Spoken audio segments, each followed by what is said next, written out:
Our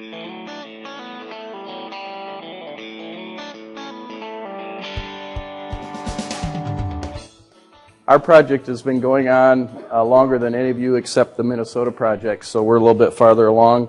I think we have on the pre-flight checklist, I think we have most all of those things done. We didn't know what they were and we didn't call them that, but I think we kind of have them done. And also on the BI list of 5 things, their 5-step process, I think we're almost done with step 3 and on to step 4. So we feel like we're a long ways along, and hopefully this winter will tell us the story. Uh-oh. Which button? Toggle on the right. Toggle on the right. There we go. Okay, so there's our country. Obviously Michigan there. These are the 2 counties that we are working in. There's my practice right there, right next to Lake Michigan, Ottawa County, Allegan County. And the nice thing why we got started with this is there's very distinct borders. There's the Grand River runs along the north side here. Grand Rapids is right here. US 131 is the interstate that runs north-south here. On the south side is the Allegan State Forest, which starts at the southern part of the county. And obviously on the west is Lake Michigan. So it's a very well-defined area, and the pig population virtually goes to nothing. So we feel like we got a good chance to do some good in this area. Just to show you, I originally put these pictures into Lake Michigan to show you what a wonderful resource it was and how appreciative we are to live next to that. We've had some nice days last summer, and as I thought the analogy getting ready for this talk, this has been the last 18 months or so in regards to PRRS. It's been very smooth and very quiet.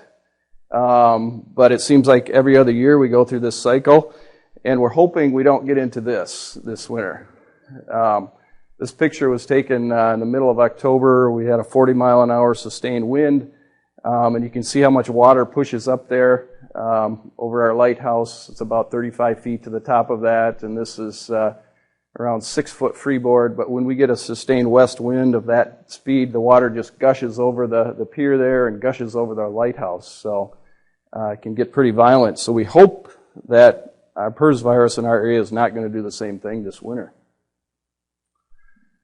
As I mentioned, we've got 2 counties fairly well defined by borders. The sows, we have about 24,000 to 25,000 sows in the area, about 40,000 nursery spaces, and about 162,000 finisher spaces. And thanks to Enrique, mapped us all out, our 2 counties. Those are all our herds on the map, so that's what that looks like. Most of this really dense area just south of Holland is about 5 miles laterally and about 10 miles in length. So really, even though it's a 2-county area, a majority of the pigs are in that one small area. So just a history of our group to tell you what we did. I had an informal poll of some of my producers, and, are you interested in a cleanup project? Yeah, we're interested. So I called a meeting in August of 2008, engaged all the producers in the area, had probably 40 producers, which is about 80% of them, showed interest. So we had interest. Barb Straw, who was at MSU at that time, was at the meeting, and she said she would kind of take over the leadership of that. So we had another meeting in the spring of 2009, again with all the producers. Told them what we wanted to do. She went ahead and applied for the first set of money from PRRS CAP, and we received that grant in summer of 2009. And we got, I think, all but 2 or 3 of those producers tested that summer. And that's where that original map came from. So we did a lot of work really fast, found out the status. There really was I think there was 1 or 2 herds that turned up positive that we didn't realize were going to be positive, but there really wasn't any surprises. I had worked with probably 95% of these producers, so I kind of knew what their status was going to be, but we formalized that. So our project kept going. In spring of 2010, Barb Straw retired suddenly and moved to Missouri. So I took over the leadership, and the other thing that's unique here, we've had some other extensions, so Beth Franz and Jerry May from MSU our swine extension agents from MSU. They've been very involved and very helpful. And then we have some help from testing from Dr. Christina Venegras. She's a graduate student who's almost done with her master's at MSU. That's done some of the paperwork for us as well. We realized that all the producers, 30 or 40 of them, was too many to have an effective meeting and make any decisions. So we developed a steering committee that we thought we'd get better input. So we have 9 people on that, and we tried to get a really broad spectrum group of people. So we have some farrow to wean farms represented. We have several farrow to finish farms. We have some wean to finish, which are contract finishers.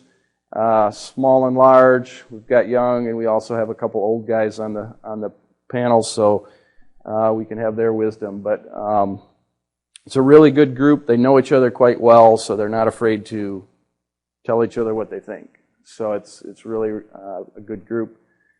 Summer of 2010, we retested almost all those sites to make sure we were still current. Got them mapped again. And thanks to the BI interns, they came out and really tested a lot, most of those herds within a week's time again.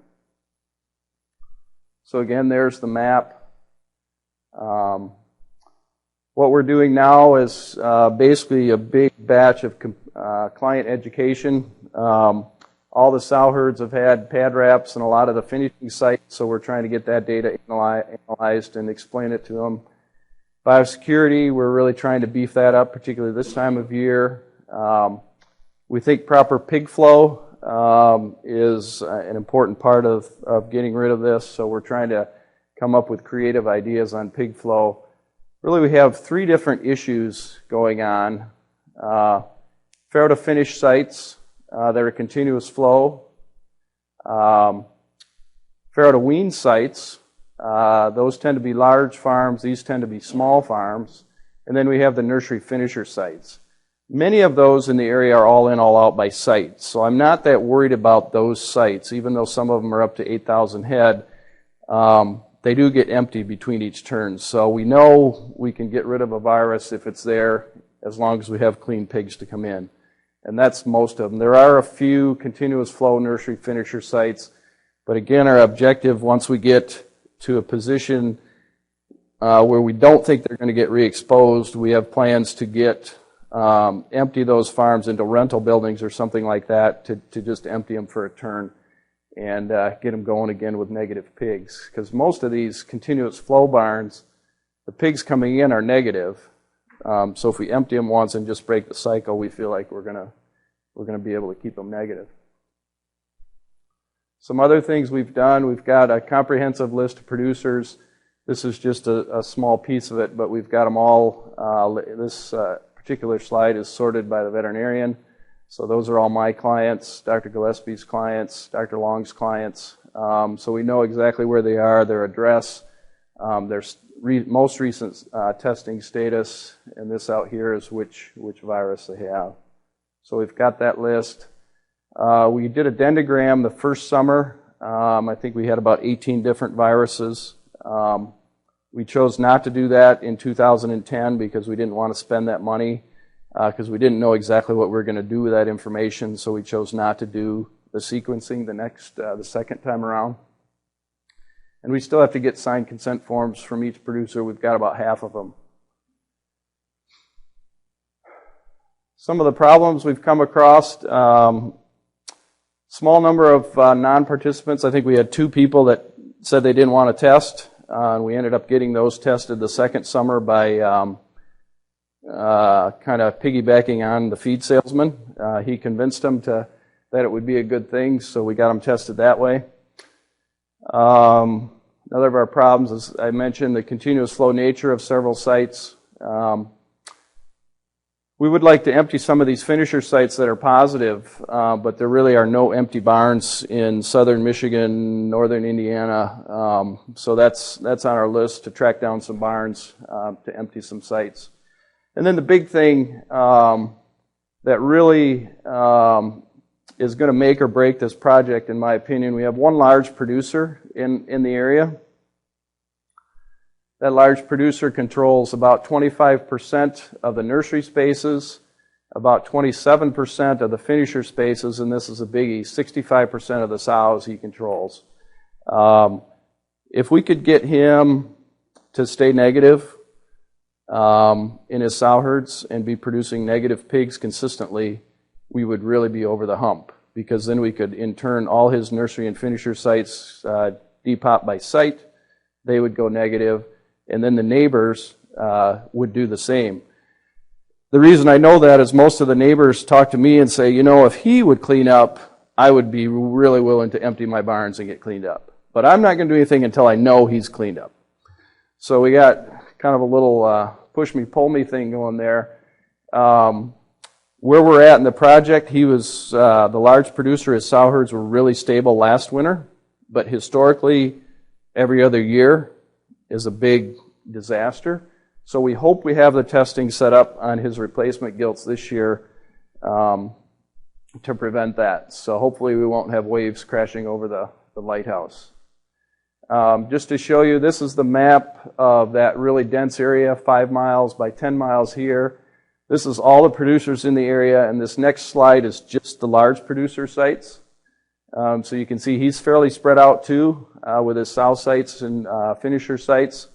He does have some negatives in there, so that's encouraging. And I just talked to his manager day before yesterday, and he's still stable so far this winter. So we're happy about that. That's kind of there. So he has this large producer. He has 5 27 sow herds in the area and 2 grandparent herds. And what he does with these replacement gilts is they go out of the area and they're inoculated with live virus and then allowed to become stable. The problem is that's just one big site where that takes place. It's about 13,200 head at that site. 4 big finisher barns, 1 big nursery. What he had been doing before is just testing 30 head per 1,100 before they came back, just testing them by ELISA. Since Layman Conference, when I spoke about this before, we've convinced him to really ramp up his testing by almost triple. So he's using some rope tests, more thorough PCR on serum. So we feel like his program of testing replacement gilts before they come back into the area is a lot more thorough now. So we feel like if those replacement gilts are unstable, we're going to find it. Unfortunately, I'm not sure, even if we find they are positive, he has a plan B for gilts. So he may just end up bringing the positives back anyway, but at least we're going to know. So that's the big thing. Historically, that's what destabilizes the area is when this large producer brings positive shedding gilts back in the area. So just a little update. We got our second PRRS cap grant. This time we're administering it through the Michigan Pork Producers instead of MSU. I've been running our labs through BI, and we appreciate that. As far as epidemiology, I think we're way ahead of some of the other groups. We have only 4 sow herds that produce 4-H pigs.